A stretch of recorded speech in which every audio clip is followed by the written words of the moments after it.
मंदिर छो मुक्ति तणा मांगल्य क्रीडाना प्रभु ने इंद्र नर ने देवता सेवा करे तारी विभु। जी हाँ, रत्नाकर पच्चीसी हमने कई बार सुनी होगी, गाई भी होगी। आज हम इसी रत्नाकर पच्चीसी के इतिहास के बारे में जानेंगे, तो बने रहिए इस वीडियो के अंत तक। रत्नाकर पच्चीसी के मूल रचयिता परम पूज्य आचार्य भगवंत श्री रत्नाकर सुरीश्वर जी महाराज साहेब है। एक दिन पूज्य आचार्य श्री रत्नाकर सूरी जी आर्य देश की धन्य धरा ऐसी धर्म नगरी में वैराग्य भरी वाणी द्वारा लोगों को भावित करते हुए धर्म देशना यानी धर्म प्रवचन में उपदेश दे रहे थे कि भाग्यशालियों, 14 पूर्व का सार मात्र इतना ही है कि राग द्वेष को खत्म करो, गुणों को प्रकट करो। भावों से बोले गए शब्दों का असर ना हो, ये हो ही नहीं सकता। ऐसे शब्द तो सामने वाले के हृदय को स्पर्श किए बिना नहीं रहते। बस वहां पर भी ऐसा ही कुछ हुआ। पूरी सभा भाव विभोर बन गई।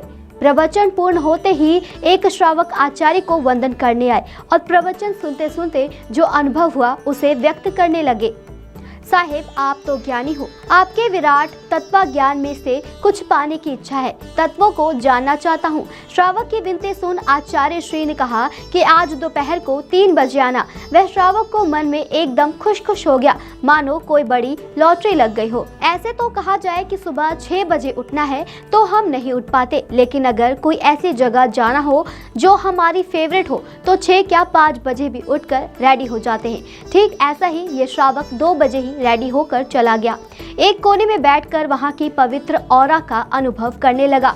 थोड़ी देर बाद उसने देखा कि आचार्य श्री पास में रही हुई पोटली को खोलकर उसमें ध्यान से देख रहे थे और उसमें से कीमती रत्नों को बाहर निकालकर फिर से पोटली में रख रहे थे। श्रावक को थोड़ा आश्चर्य हुआ कि आचार्य भगवत ने अपने पास यह रत्नों की पोटली क्यों रखी है। वह परिपक्व श्रावक था, गंभीर था, जिन शासन की महानता और आचार्य पद की गरिमा भी जानता था।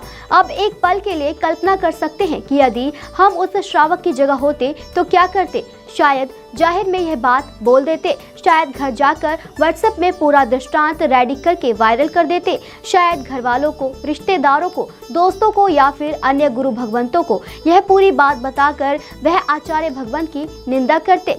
लेकिन इस श्रावक भाई ने जाहिर में सबके सामने पूछने की जगह या निंदा करने की जगह एक अच्छा उपाय आजमाया। वह श्रावक दूसरे दिन आचार्य भगवंत के पास जिज्ञासा से प्रश्न पूछने आया, साहेब, मुझे महाव्रतों का स्वरूप जानना है।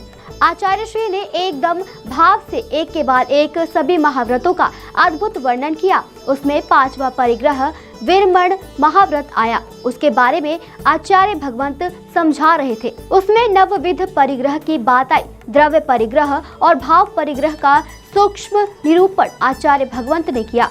बीच में आचार्य भगवंत श्री ने पूछा, बोलो, सब समझ में आ रहा है ना? श्रावक भाई ने विनती करते हुए कहा कि हाँ, बाकी तो सब समझ में आ गया, लेकिन यह परिग्रह के बारे में थोड़ा और समझाओगे तो ज्यादा स्पष्ट होगा साहेब। आचार्य श्री ने कहा कि ठीक है, तुम कल आना, हम परिग्रह के बारे में विशेष जानेंगे।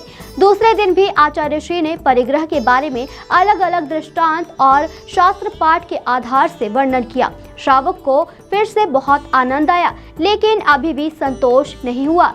फिर से विनती की कि साहेब, आपने जो वर्णन किया है वो तो अद्भुत है, लेकिन मुझे अभी भी एकदम स्पष्ट नहीं हुआ। अगर आप कृपा करके विशेष समझाओगे तो मेरे ऊपर आपका उपकार होगा। आचार्य भगवंत सोच में पड़ गए। इसे इतना सब कुछ तो समझाया है, अब और कैसे समझाऊं, क्या समझाऊं? और फिर अपने नित्य क्रम में लग गए। डेली रूटीन अनुसार पास में रही हुई पोटली में से रत्नों को निकाल रहे थे और तब अचानक मानो एक बहुत बड़ा झटका लगा और आचार्य भगवंत चौंक उठे। आज पहली बार उनको ऐसा भाव आया कि ये रत्नों को मैंने क्यों अपने पास रखा, ये भी तो एक परिग्रह ही है ना। अब तक मैंने प्रमादवश ये गलती की, लेकिन अब ये दोष की सच्चे भाव से पश्चाताप पूर्वक आलोचना करनी है।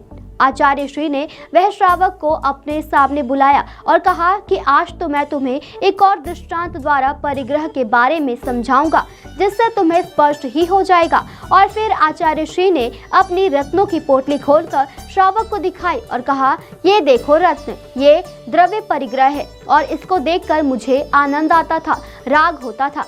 यह है भाव परिग्रह। एक साधु होकर भी मैं इस परिग्रह को नहीं छोड़ सका। मैंने प्रभु की आज्ञा को तोड़ने का कार्य किया। मेरा क्या होगा। इतना बोलते बोलते तो आचार्य भगवंत चौंधार आंसू के साथ रोने लगे। वह श्रावक आचार्य श्री के पैरों में गिरा और वह भी जोर जोर से रोने लगा और आचार्य भगवंत के पास क्षमा याचना करने लगा कि मुझे माफ कर दो साहिब, मैंने जानबूझकर आपको परिग्रह के बारे में बार बार पूछा। इस नज़ारे की कल्पना करें तो शायद हमारी आंखों से भी आंसू निकल जाए। आचार्य श्री ने कहा कि आप जैसे श्रावक की जिन शासन को अत्यंत आवश्यकता है, आज आपकी वजह से मुझे मेरा दोष पकड़ में आया। ये तो एक दोष की बात हुई, ऐसे तो कितने सारे दोष होंगे मेरे अंदर। हे प्रभु, कृपा करो और मुझे ऐसी दृष्टि दो, ऐसी शक्ति दो जिससे मैं अपने दोष देख सकूं और उसे निकाल सकूं। आचार्य भगवंत डूब गए आत्म संप्रेक्षण में, एक एक करके अपने सारे दोषों पर दृष्टिपात करने लगे। छोटे से छोटे भी दोष वे छोड़ना नहीं चाहते थे।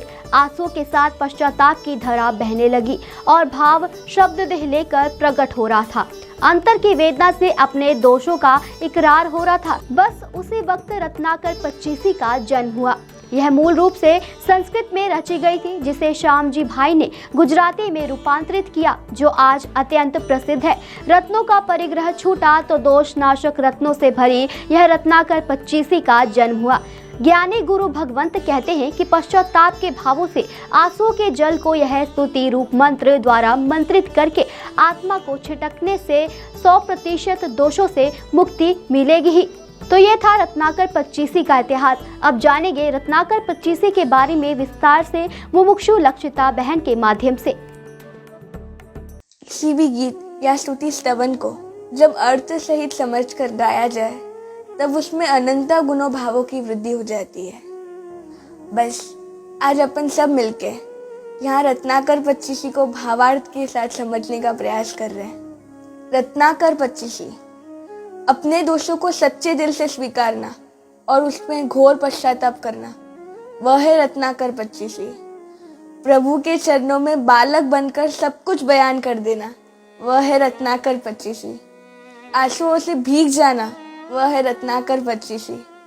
मुक्त मन से प्रभु के साथ बात करना, वह है रत्नाकर पच्चीसी। सच कहूँ तो भाव प्रतिक्रमण यानी रत्नाकर पच्चीसी। एक एक स्तुति बोलते जाइए, ऐसा ही लगेगा मेरे जीवन की काली करतूतों को मैं आज प्रभु को सौंप रहा हूँ। अपने आप पर, अपने दोषों पर धिक्कार करना यानी रत्नाकर पच्चीसी। प्रभु पर अपरंपार बहुमान प्रकट होगा। भाव भरी प्रार्थना करना, इन दोषों से मैं मुक्त हो जाऊं। ऐसे व्यक्तियों को देखकर जो दोष से मुक्त है, उनको देखकर आनंद से फूल जाना। इन स्तुतियों के माध्यम से आत्म संप्रेक्षण करने का मौका मिलेगा। अपने दोषों के सामने दूसरे के दोष बहुत कम लगेंगे। यूं ही लगेगा कि मैं दोषों का भंडार, मेरे जैसा पापी, मेरा जैसा अपराधी कोई नहीं। इस दुनिया में ऐसा अधम तो कोई नहीं। इन शॉर्ट बस इतना ही समझो, आत्मा का एक्सरे यानी रत्नाकर पच्चीसी। हे प्रभु, अपने दोषों को देखने की, जानने की, महसूस करने की आज प्रयास कर रही हो। उसे निकालने की शक्ति हमें देना। हम मिलकर अंतःकरण से ये प्रार्थना करते हैं, ये रत्नाकर पच्चीसी सफल हो जाए हमको। ये सुनी हुई रत्नाकर पच्चीसी फलित हो जाए हमको। मंदिर छू मुक्ति तड़ा मंगल क्रीड़ा